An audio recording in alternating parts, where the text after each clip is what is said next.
What's going on, guys? Tyler here, and today I'm going to give you 5 tips that for beginners in blackjack you could use to up your chances, give you a little less of a disadvantage against the casino. And these are easy tips to remember. First and foremost, I want to say if you want more than this, just memorize basic strategy. It gives you a 0.5% disadvantage against the casino, which gives you your best odds at winning in blackjack, unless you are counting cards, which is frowned upon in all casinos because that gives you an advantage over them. But hopefully you enjoy this video and hopefully you take some knowledge from it. If you do, subscribe for more because there will be more blackjack videos in the future. So the first tip I have for you guys is to play it smart when you're going up against a dealer's face-up card being a 5 or a 6.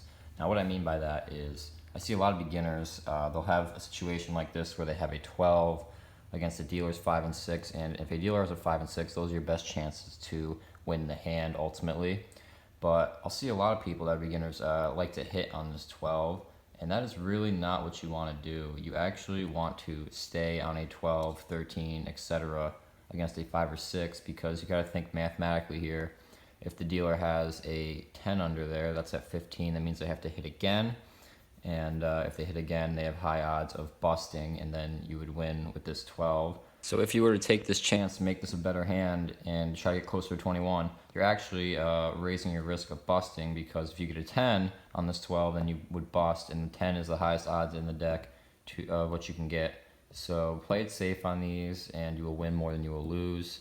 And the dealer busts, then everybody wins. So it's a win-win for all around, and people may get upset at you if you make the foolish decision and it ends up being a bust card that would have been going to the dealer, but you actually busted on it. My second tip to you guys is to always sit on anything 17 or higher. And this you would think would be a no-brainer, but you'd be surprised how many people I see that will hit on a 17 randomly, especially if they're going up against a dealer's 10 or ace. Mathematically, you might get scared if the dealer has something good, but just sit on 17. It's pretty safe, and your odds are pretty good at winning the hand if you do that. If you hit, you have high odds of busting, which again is never good. And 17 is considered a winning hand in the book, so just sit on that.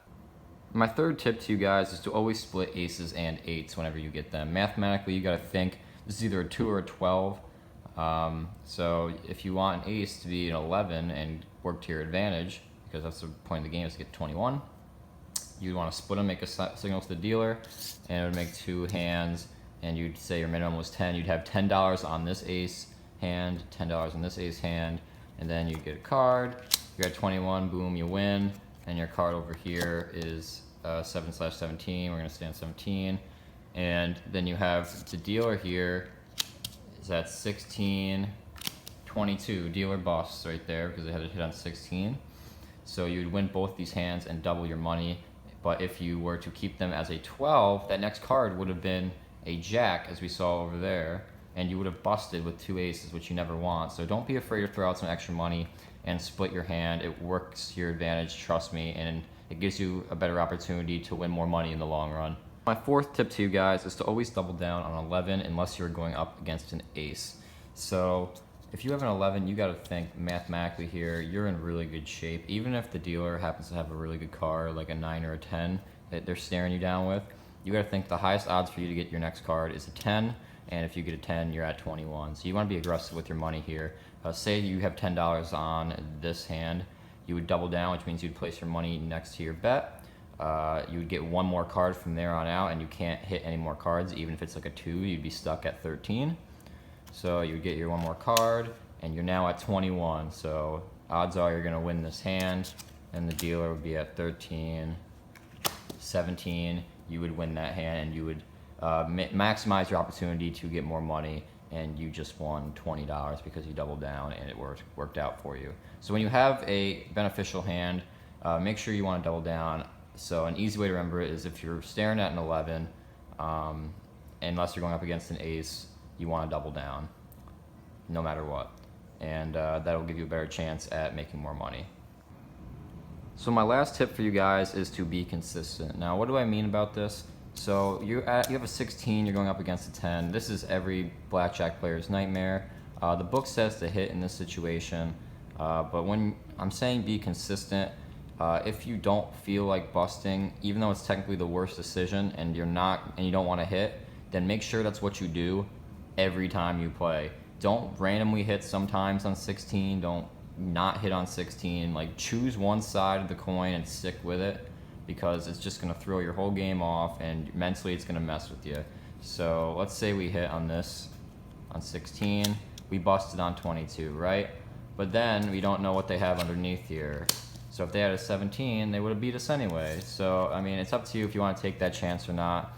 And if you would have stayed and that would have been, say, the 6 instead of that 7, or it's 16, and then say the next card was the 7, then the dealer would have busted. So really, you just got to pick one side of the coin and stick with it there, and hope it works out for you.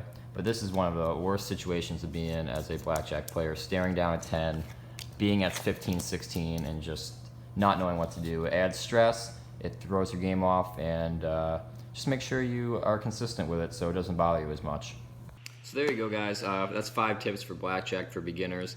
And if you like this video, feel free to subscribe. I plan on doing more of these in the future with different situational things that you may see on a blackjack table. Hopefully this gets a good response, and hopefully you grab something from this video. I've seen a lot of beginners at tables that will have certain situations in front of them and they just won't know how to handle it. So these are some general rules that you can apply to your game when you see them, and it'll make the decision-making process a little easier, and hopefully these are all easy things to remember that I showed you here today.